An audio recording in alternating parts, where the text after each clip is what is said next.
اور اس ملے کو نماز پڑھانے کے لیے دارالعلوم میں پہنچ گئے.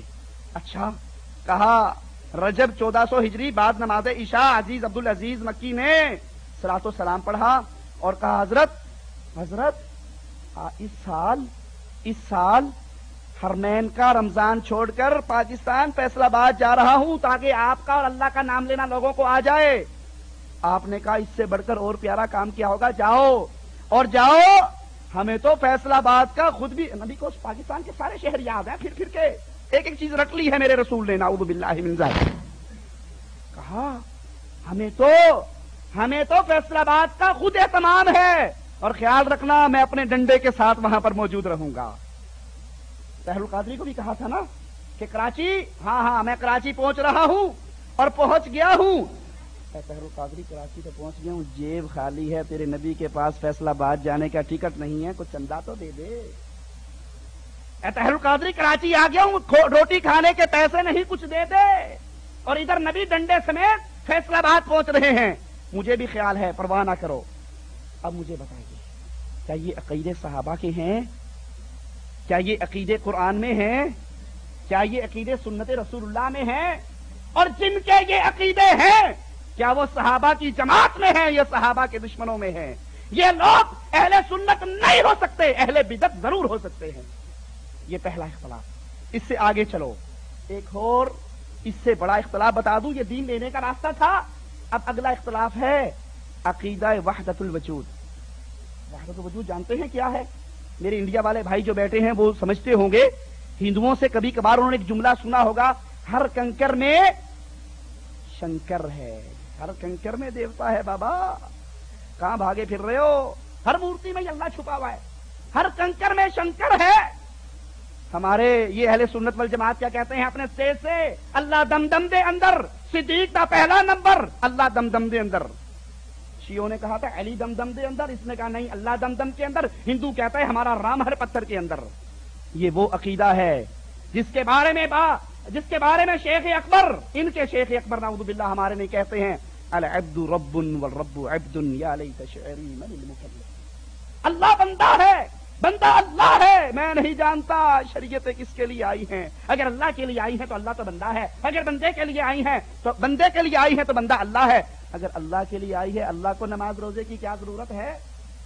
آئیے ان کے بزرگ کیا لکھتے ہیں, گر محمد نے محمد کو خدا مان لیا پھر تو سمجھو مسلمان ہے, دغا باز نہیں. اور ابھی میں پرسوں ہی یہ کتاب پڑھ رہا تھا, اشرف السوانح جلد اول صفحہ 220, یاد کر لو, لکھ لو. مولانا اشرف علی تھانوی ایک بہت بڑے جلسے میں پہنچے. جلسے میں پہنچنے کے بعد تشریف رکھی, لوگ آئے, حضور کچھ بیان فرماؤ. سر نیچے کر لیا, کہا میں نہیں کروں گا. دوسرے لوگ سفارش کے لیے آئے. جب مجمع بڑھ گیا تھانوی صاحب نے سر نیچے کر لیا, رونے لگ گئے.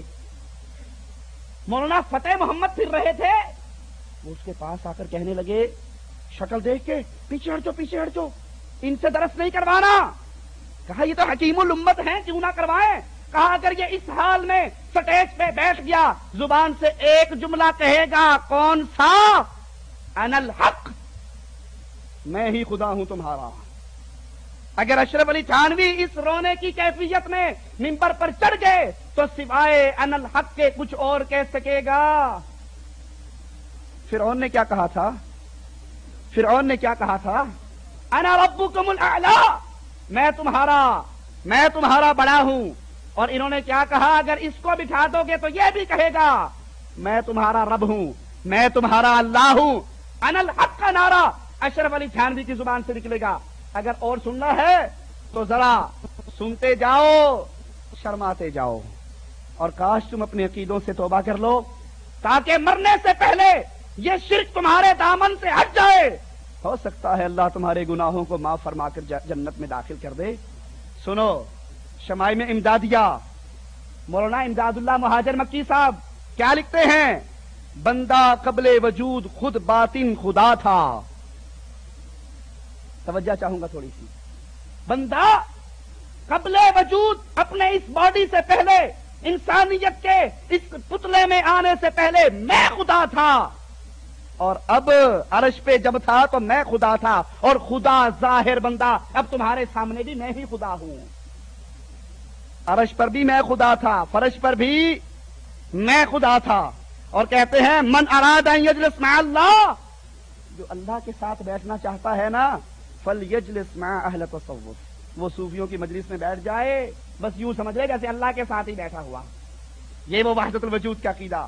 اور جواب میں کیا کہتے ہیں؟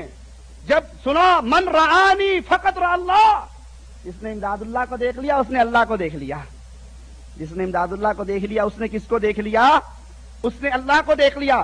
کہتے ہیں جب موسیٰ علیہ السلام کو آواز آئی تھی طور سے، بے شک میں تیرا رب ہوں، اپنے جوتے اتار دے، تو وہ جو آواز آئی تھی وہ موسیٰ کے اپنے اندر سے آئی تھی۔ اسی لیے ان ظالموں نے میرے اللہ پر اس عقیدہ وحدت الوجود کو بنیاد بنا کر میرے رب کو وہ گالیاں دی ہیں، رب محمد کی قسم جو گالیاں کبھی عیسائی اور یہودی نہ دے سکے۔ پوچھا گیا ضامن علی جلال آبادی کے بارے میں امداد اللہ صاحب کیا خیال ہے؟ کہا بہت پہنچا ہوا ہے، بڑا مواحد ہے۔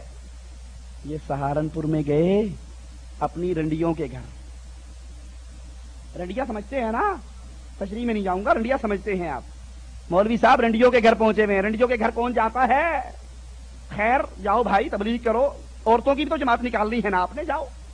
وہاں پر گئے، ساری حاضر ہو گئی، جو ایک سپیشل تھی وہ نہیں آئی۔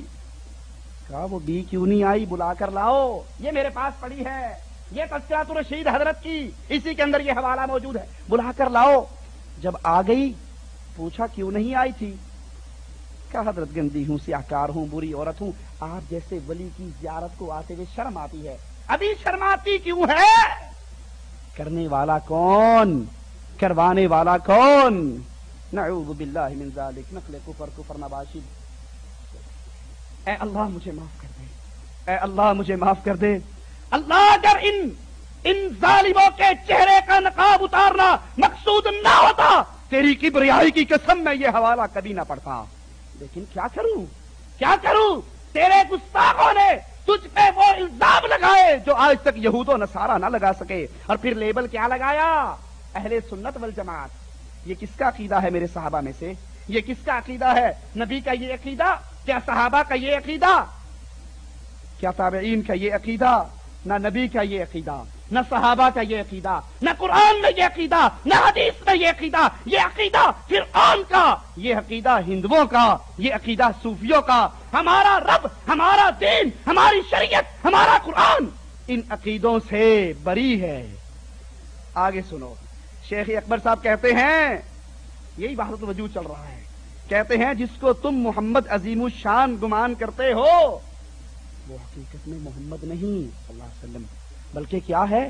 جیسے تم دور سے ریت کو دیکھ کر پانی سمجھتے ہو، ریت کو دیکھ کر پانی سمجھتے ہو، قریب جاتے ہو تو کیا پڑا ہوتا ہے؟ ریت۔ دور سے دیکھتے ہو محمد نظر آتا ہے صلی اللہ علیہ وسلم، قریب جاتے ہو تو رب نظر آئے گا۔ اگر یہیں پر ٹھہر جاتے کچھ نہ کچھ تو کم ہوتا۔ پھر یہ چلا ہے آگے، وہ شاعر کا شعر سنا دوں، کہتا ہے چاچڑ وانگ مدینہ دسے، کوٹ میٹھن بیت اللہ، ظاہر دے وچ پیر فریدن، باطن دے وچ اللہ۔ تمہارے اسی عقیدوں سے وہ آگے چلا ہے، تمہارے ہی سگے بھائی ہیں، ایک ہی پارٹی ہے۔ کہتا ہے چاچڑ وانگ مدینہ دسے، بھائی مدینے جانا ہے، خرچہ بہت ہو گیا، اب تو ویسے بھی عمرے کا سسٹم جو نیا آ گیا ہے بڑے پیسوں والا ہے، چاچڑوان 20 روپے لگیں گے، وہاں چلے جانا، مدینے کا ثواب مل جائے گا۔ کوٹ میٹھن بیت اللہ، حج کرنا ہو تو کیا فائدہ ہے لاکھوں روپے لگانے کا؟ کوٹ میٹھن چلے جاؤ، حج کا ثواب مل جائے گا۔